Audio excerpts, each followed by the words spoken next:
जल्दी।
सब लोग प्लीज स्टेज खाली कर दीजिए, जितना क्योंकि ये बहुत कमजोर है, बहुत कमजोर स्टेज है। तो खाली कर दीजिए स्टेज को, हमारे से बैठ लीजिए, रास्ता को खाली करके रखे कीजिए प्लीज। वहाँ निकला हसन जिंदाबाद, वहाँ निकला हसन जिंदाबाद, वहाँ निकला हसन जिंदाबाद, वहाँ निकला हसन जिंदाबाद, वहाँ निकला हसन जिंदाबाद। भाइयों ये बात मेरी जान है, हसन जिंदाबाद,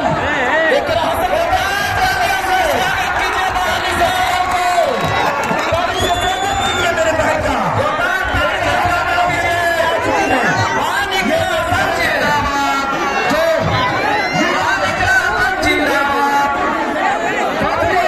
ये मेरी बात है जो यूपी जैसे शहर में आज ये कांग्रेस सरकार से लड़ रही है। पहली बार तशरीफ लाई है, मैं बहनेगा से पहली बार दिल्ली में मिला था, जो खुशमिजाज तब थी वो आज भी है। तमाम भाइयों से गुजारिश है कि आप बहुत शांति के साथ आप सारे लोग आगे से हट जाएं। मीडिया प्रभारी से गुजारिश है कि आप शांति से फोटो क्लिक करें। हमारी बहन एकरा हसन के लिए दोनों हाथ खड़ा करके बहुत बहुत शुक्रिया। और आप अपने कैंडिडेट नवनीत झा के लिए ताली से स्वागत कीजिए। सब लोग बैठ जाइए, अब पीछे वाले भाइयों को बैठ जाए, सभी लोग। पीछे बहुत सारे लोग हैं, मैं पहले ही आपको कहा था कि चप्पा चप्पा शांति बना कर एक मोहब्बत लेकर के आई है हमारी बहन आपके बीच में कार्यक्रम से आई है। अच्छे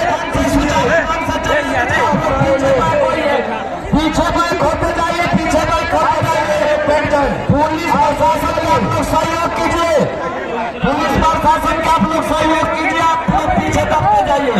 अगर आप अपनी बहन आप अपनी बेटी से मोहब्बत करते हैं तो पीछे वाले भाइयों को देख लीजिए, प्लीज बैठ जाए, प्लीज बैठ जाए, प्लीज सपोर्ट करें, प्लीज सपोर्ट करें। और हमारे कैंडिडेट नवनीत झा अपने मेहमान चीफ गेस्ट और समाजवादी पार्टी कैराना की सांसद हमारी बहन एकरा हसन और राकेश झाई की तरफ स्वागत करता हुआ आप सारे लोग बैठ जाए और एक बार ताली से स्वागत करें बहन एकरा हसन का। और हमारी बहन एकरा हसन आपके बीच में नफरतों को दूर करने और मोहब्बत को बांटने आई है। ये हमारी बहन एकरा हसन अब आइए, जिस बात की इंतजार थी वो खड़ी आ गई। अब मैं कहूंगा अब सारे लोग हट जाइए, सारे लोग हट जाए प्लीज, सारे लोग हट जाए, सारे लोग हट जाए। अब ऊपर से नहीं आए, सारे लोग प्लीज आप अपने बहन एकरा हसन का सपोर्ट करें। एकरा हसन यूपी की सारे लोग। आज ये जो चुनाव है आपका, ये बहुत जरूरी चुनाव है और बिहार के लिए ही नहीं, पूरे देश के लिए ये चुनाव बहुत जरूरी है। इस चुनाव पर पूरे देश की निगाह टिकी हुई है। भाई रहने दीजिए, अब रहने दीजिए, कोई बात नहीं, इधर आ जाएंगे आप। हेलो हेलो हेलो,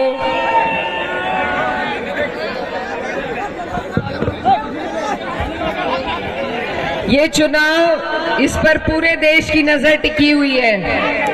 ये लड़ाई जो आप लड़ रहे हैं नफरती ताकतों से, ये सिर्फ बिहार की लड़ाई नहीं है, ये पूरे देश की लड़ाई है। और मैं उत्तर प्रदेश से आपके बीच आई हूँ एक पैगाम लेकर, अपना सूरत हाल बयान करने के लिए कि अगर इस नफरती पार्टी भाजपा को ना रोका गया तो ये अपने और यहाँ पर हथकंडे आजमाएगी। अभी भाजपा का राज आप लोगों ने नहीं देखा, बिहार वालों ने पूर्ण रूप से भाजपा का राज नहीं देखा है। हमसे पूछिए किस तरीके से ये वहां पर अत्याचार कर रही है।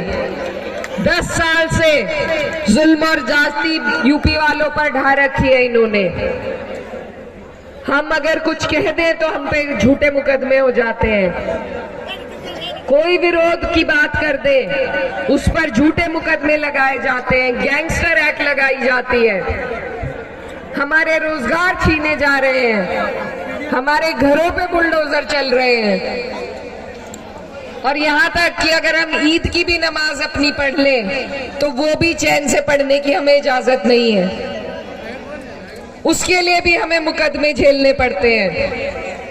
मैं ऐसे प्रदेश से आपके बीच आई हूँ और सिर्फ इसलिए आई हूँ कि मैं आपको बता सकूं कि वहां पर क्या जुल्म हो रहे हैं और आपको आगाह कर सकूं एक बहन बेटी होने के नाते से कि अगर आप लोग चूक गए तो इस बार ये जो सरकार है भाजपा यहाँ पर नीतीश जी को मुख्यमंत्री नहीं रहने देगी, इस बार वो अपना मुख्यमंत्री बनाएगी और फिर वो उसी एजेंडे से, उसी प्रोपेगेंडे से आपके ऊपर वही सब कारनामे करेंगे जो उत्तर प्रदेश वालों पे 10 साल से कर रहे हैं।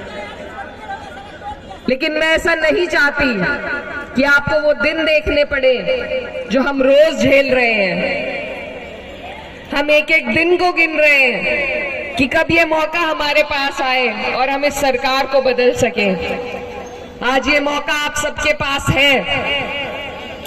आप उस मोड़ पे खड़े हैं कि आप बेईमानों के इस राज को बदल सकते हैं। और कैसे बदलेंगे? ये जो महागठबंधन आपके लिए बनाया गया है उसके साथ जुड़कर हम इनसे और किसी तरीके से नहीं लड़ सकते।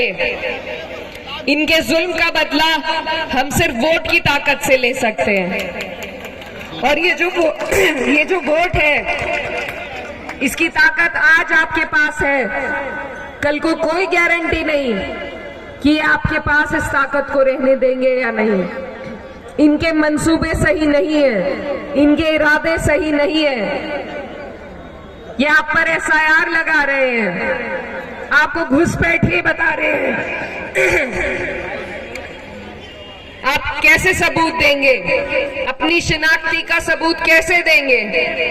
कैसे बताएंगे कि आपके बाप दादा का खून इसी मिट्टी में शामिल है, कि उन्होंने भी इसी धरती के लिए कुर्बानी दी है? अमित शाह जी कह चुके हैं कि ये लोग एनआरसी भी लागू करेंगे। तो इनको रोकने का क्या तरीका है हमारे पास? सिर्फ यही कि हमें इनकी जड़ों को कमजोर करना है। जहां जहां ये लड़ाई जिस जिस सूबे में हो रही है, जिस जिस राज्य में हो रही है, हमें हर जगह भाजपा को कमजोर करना है। और इसीलिए मैं आपके बीच आई हूं। मेरा कोई लालच इस चुनाव से नहीं है, मेरी पार्टी भी यहां से चुनाव नहीं लड़ रही, लेकिन मुझे अपनी जिम्मेदारी का यह एहसास हुआ कि आपको मैं अपनी आप बीती बताऊं, उत्तर प्रदेश वालों की कहानी सुनाऊं, ताकि आप लोग वो सबक ले सके और ऐसी सरकार चुन सके जहां आपकी गिनती हो, जो आपके लिए काम करे। भाजपा वाले हमेशा अक्सर ये करते हैं कि आपस में हमें लड़ाकर, सिस्टम का इस्तेमाल कर कर ये सत्ता पर काबिज हो जाते हैं। तो इनसे जीतने के लिए हमें दोगुनी ताकत की जरूरत है। और वो कैसे आएगी हमारे पास? भाईचारे से। हम कोई भी लड़ाई अकेले नहीं जीत सकते। हमें एक दूसरे के साथ की, एक दूसरे के ढाल बनने की जरूरत है। आज आपके प्रत्याशी, युवा प्रत्याशी आपके बीच में है, नवनीत झा जी। मैं जिस जगह से आती हूँ वहां पर सिर्फ 30% मुसलमान हैं, लेकिन वहां के लोगों ने मुझे अपनी बहन बेटी समझते हुए मुझे वहां से चुनाव जिताया, देश की सबसे बड़ी पंचायत में भेजा, देश की सबसे बड़ी पंचायत में भेजा। तो ये मेरा फर्ज है कि मैं जब मुसलमान की बात करूं तो मैं उससे पहले अपने हिंदू भाइयों की मांगों को रखूं वहां पर, क्योंकि जब कोई जनप्रतिनिधि होता है तो उसके लिए सब बराबर होने चाहिए। आपके बीच में जो आपके भाई खड़े हैं, मैं आपको यकीन दिलाती हूँ, आप इन्हें जिताइए, ये आपके लिए उसी तरीके से काम करेंगे, पहले आपका नाम लेंगे, ये मैं आपको वादा करके जाती हूँ। ये जो महागठबंधन बना है ये भी इसीलिए बनाया गया है कि ये जो नफरती ताकतें हैं, जो हर सिस्टम, इन्हें किसी चीज की कमी नहीं है, इनके पास सिस्टम की ताकत है, पैसे की ताकत है, ये हर हथकंडा इस्तेमाल कर कर सत्ता पर काबिज होते हैं।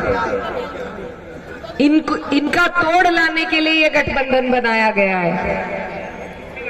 कोई नेता नहीं चाहता कि वो कम सीटों पर चुनाव लड़े, लेकिन इन सभी नेताओं ने, चाहे राहुल जी हो, तेजस्वी जी हो, हमारे नेता आदरणीय अखिलेश यादव जी हो, सभी अपनी अपनी सीटों की कुर्बानी देकर एक साथ इसलिए आए हैं ताकि हम सब एक होकर लड़ सके, हम इन्हें नफरतियों को सबक सिखा सके।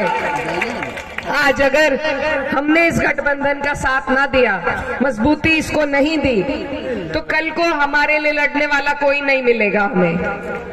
ये गठबंधन आपके हमारे लिए बनाया गया है और हमें ही इसका साथ देना पड़ेगा। कुछ लोग कह रहे हैं कि आप पर ठेका नहीं है भाजपा को हराने का, हम पर ठेका नहीं है भाजपा को हराने का। जब उनके निशाने पर सबसे पहले हम हैं तो ठेका लेगा कौन? हमें ही लेना पड़ेगा। ये बोझ आपको ही उठाना पड़ेगा, सबसे आगे आपको चलना पड़ेगा। और ऐसा नहीं है, ये जो देश है हमारा, इसकी खूबसूरती है यहाँ की गंगा जमुनी तहजीब, यहाँ का भाईचारा, उसे हमें कायम करना है, उसे मजबूती देनी है। इन्होंने इसी भाईचारे को तोड़कर सत्ता हासिल की है। याद कीजिए, अंग्रेजों ने भी यही किया था, फूट डालकर हम पर राजनीति करी थी उन्होंने। लेकिन जिस दिन इस देश का हिंदू मुसलमान एक हुआ था, तभी यहां से हमने गोरों का सफाया कर दिया था। ये 21वीं सदी के गोरे हैं, ये नए दौर के गोरे हैं भाजपा वाले। ये भी इसी तरीके से हमें आपस में लड़ाकर सत्ता पे बैठे हुए हैं। तो इनसे सत्ता से हटाने का काम हमें एक साथ आकर ही करना होगा। तो बताइए, करेंगे या नहीं? याद कीजिए, जब पार्लियामेंट में वक्फ का कानून आया था तो सबसे पहले हम सिर्फ 24 सांसद थे जो मुसलमान थे, बाकी 208 सांसद जो हमारे साथ खड़े हुए, आपके हक की लड़ाई के लिए खड़े हुए, वो हमारे हिंदू भाई थे। यही खूबसूरती है हमारे देश की, यही हमें करना है। जब मुझे जरूरत हो तो मेरे हिंदू भाई मेरे लिए खड़े हो, और जब उन्हें जरूरत हो तो सबसे आगे मैं उनके लिए खड़ी हूँ। हम एक दूसरे की ढाल बनना है, एक दूसरे का साथ देना है, तभी ये देश तरक्की कर पाएगा। क्योंकि ये जो हमारे देश की जरूरतें हैं, जो विकास की चीजें हैं, चाहे बिजली की बात हो, सड़क की, पानी की, शिक्षा की, स्वास्थ्य की, रोजगार की, सबकी मांगे एक ही है, चाहे वो हिंदू हो या मुसलमान हो। और उन मांगों पर चर्चा तभी होगी जब हम इस लड़ाई से ऊपर उठने का काम करेंगे। और ऐसे लोग हैं जो हमारे लिए लड़ना चाहते हैं, लेकिन हमें उन्हें मजबूती देनी पड़ेगी, अपने वोट देने पड़ेंगे, उन्हें मजबूत करना पड़ेगा। आज अगर ये जो हालात हैं किसी जरिए से बदल सकते हैं, तो वो सरकार बदल सकते हैं। आपका सिर्फ एक लक्ष्य होना चाहिए कि आपको सरकार बदलनी है। एक आधा विधायक जिताने से कोई फायदा नहीं होगा, हालात नहीं बदलेंगे। आपको पूर्ण बहुमत की पूरा जोर लगाकर सरकार बनानी होगी, तभी ये तस्वीर बदलेगी। पिछली बार कुछ कमी रह गई थी, इसलिए गठजोड़ करने पड़े एक ऐसी पार्टी से जो बीच में ही दामन छुड़ाकर चली गई। उस पार्टी के बारे में भी मैं कहना चाहती हूँ कि जब वक्फ का बिल आया तो सबसे पहले अगर उसका साथ किसी ने दिया था तो वो जेडीयू ने दिया था। ये धोखा आपको हमें याद रखना है। वक्फ बिल के विरोध में हम पूरे देश भर में घूमे और सबसे यही कहा कि इस धोखे का बदला लिया जाएगा, वोट के जरिए लिया जाएगा। बताइए, लेंगे या नहीं? ये लोग जो आपके वोट से ताकत में आते हैं और उसी ताकत का इस्तेमाल आपके खिलाफ करते हैं, इनको सबक सिखाना चाहिए कि नहीं सिखाना चाहिए? आज अगर इन्हें नहीं रोका, कल को ये ऐसे कई काले कानून लेकर आएंगे।